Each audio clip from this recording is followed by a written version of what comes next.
തദ്ദേശ തെരഞ്ഞെടുപ്പിൽ അടിമാലി ബ്ലോക്കിൽ UDF മുന്നേറ്റം. അടിമാലി ബ്ലോക്ക് പഞ്ചായത്ത് ഭരണം UDF നിലനിർത്തി. ബ്ലോക്ക് പഞ്ചായത്ത് പരിധിയിൽ വരുന്ന 3 പഞ്ചായത്തുകളിൽ UDF ഭരണം പിടിച്ചെടുത്തു.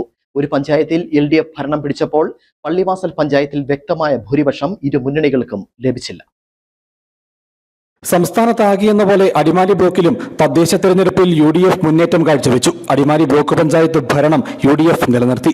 14 ഡിവിഷനുകളിൽ 12 ഡിവിഷനുകൾ UDF പിടിച്ചെടുത്തപ്പോൾ 2 ഡിവിഷനുകളിൽ LDF വിജയിച്ചു.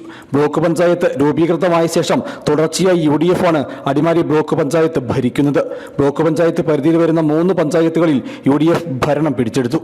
അടിമാലി, കൊന്നത്തടി, വെള്ളത്തുവൽ പഞ്ചായത്തുകളാണവ. ബൈസമാലി പഞ്ചായത്തിൽ LDF ഭരണം നിലനിർത്തി. പള്ളിവാസൽ പഞ്ചായത്തിൽ ഭൂരിപക്ഷം ഇരു മുന്നണികൾക്കും ലഭിച്ചില്ല. 7 സീറ്റിൽ UDF വിജയിച്ചപ്പോൾ 1 സീറ്റിൽ സ്വതന്ത്രനും ശേഷിക്കുന്ന 6 സീറ്റിൽ LDFും വിജയിച്ചു. ഇവിടെ സ്വതന്ത്രന്റെ നിലപാട് നിർണായകമാകും. കഴിഞ്ഞ തവണ പള്ളിവാസൽ, വെള്ളത്തുവൽ, കൊന്നത്തടി പഞ്ചായത്തുകൾ ഭരിച്ചിരുന്നത് LDF ആയിരുന്നു. അടിമാലി ബ്ലോക്കിന് കീഴിൽ വരുന്ന 2 ജില്ലാ പഞ്ചായത്ത് ഡിവിഷനുകളിലും UDFിനാണ് വിജയം. News bureau, Adimali.